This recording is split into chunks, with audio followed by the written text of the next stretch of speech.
मित्रों, जय माता की। संजय बोल रहा हूँ। आशा करता हूँ कि आप सभी अच्छे होंगे, कुशल मंगल होंगे।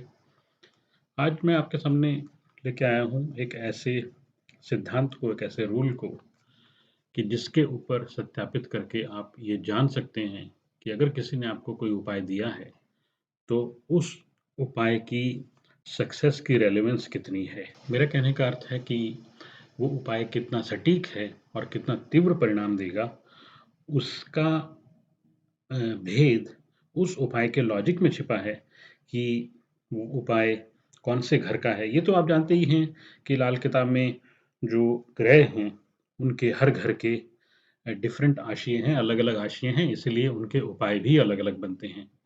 वैदिक में आपने देखा होगा कि उपाय बड़े जेनेरिक हैं, यानी कि जैसे हम जेनेरिक ड्रग्स लेते हैं, दवाइयाँ लेते हैं, तो जितनी दवाई जेनेरिक होगी, उसका उपाय भी उतना ही माइल्ड होगा। जितना आपका उपाय सटीक होगा, सटीक आशयों को लेके, सही आशयों को लेके उपाय किया जाएगा, तो उस उपाय के रिज़ल्ट भी उतने ही फ़ास्ट होंगे और उतने ही अच्छे रिज़ल्ट होते हैं। उदाहरण के तौर पे बात करते हैं हम 5वें घर के शनि की। ये तो आप लोग सभी जानते हो, लाल किताब में सभी ने पढ़ा होगा कि 5वें घर के शनि का क्या उपाय है कि आप 10 बादाम लो, धर्म स्थान पे जाओ, यानी कि मंदिर में, और 10 के 10 बादाम चढ़ाओ और 5 बादाम उसमें से प्रसाद के रूप में लेके अपने घर ले आओ और उनको सिक्योर करके रखो। अब ठीक है, उपाय बन गया, 5वें घर के शनि का उपाय है क्योंकि बादाम 5वें घर के शनि का आशिया है। लेकिन क्या बादाम कुएँ में डालने से भी ये उपाय हो सकता है? कुआँ मतलब अपनी अपनी कुंडली का छठा घर। क्या बादाम को जल प्रवाह करने से भी ये उपाय हो सकता है? यानी कि चौथे घर में। तो ये उपाय वहाँ पे सफल नहीं होगा। अगर आप लोग किसी भी तरह के इस तरह के सफल-असफल उपाय कर रहे हों, तो बड़ी सावधानी से करें ताकि आप उनके अच्छे रिज़ल्ट निकाल सकें। यहाँ मैंने बात शुरू की 5वें घर के शनि की। अब 5वें घर का शनि आपको क्या नुकसान पहुँचाएगा? 5वें घर का शनि, क्योंकि वो सूर्य का घर है, इसलिए आपकी मान-मर्यादा, इज़्ज़त में कमी करेगा। 5वां घर संतान का भी घर है, तो 5वें घर में शनि को संतान खाने वाला या बच्चे खाने वाला साँप, नाग भी कहा गया है।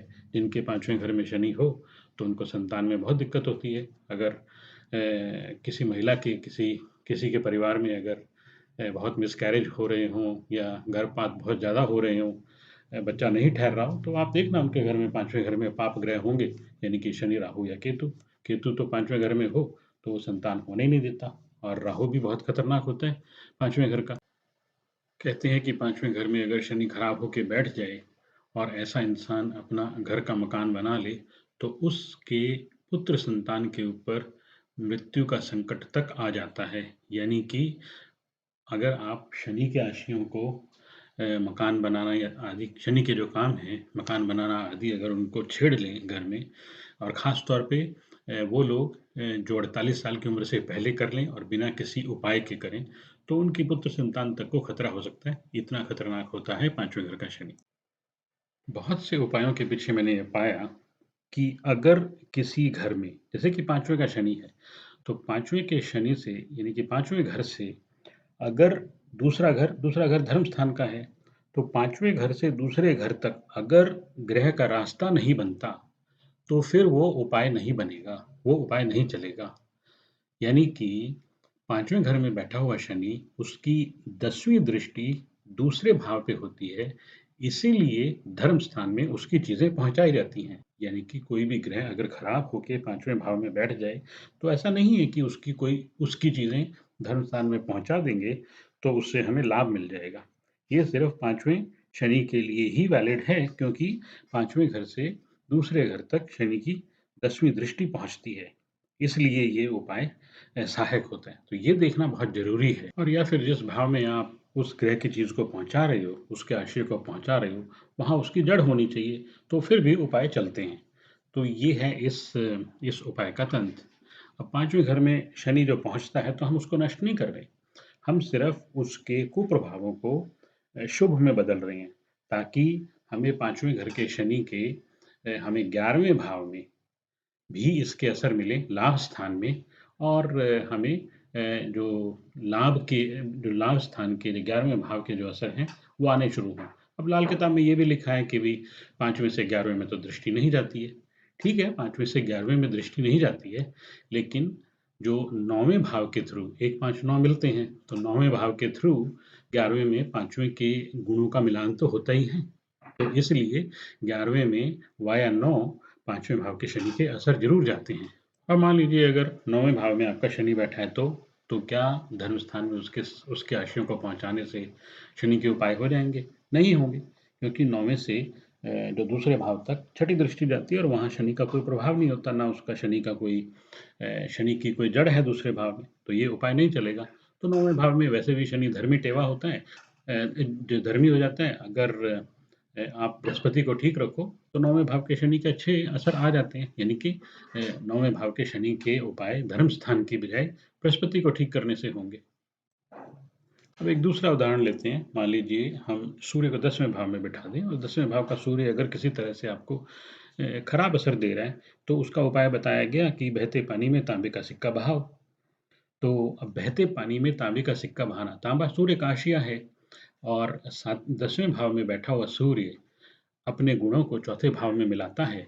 तो यानी कि 10वें भाव के सूर्य का आशिया तांबा चौथे भाव यानी कि चंद्रमा का यानी कि बहता पानी उसमें मिलाओ, तो वो उपाय बन जाता है और वो उपाय काम करता है।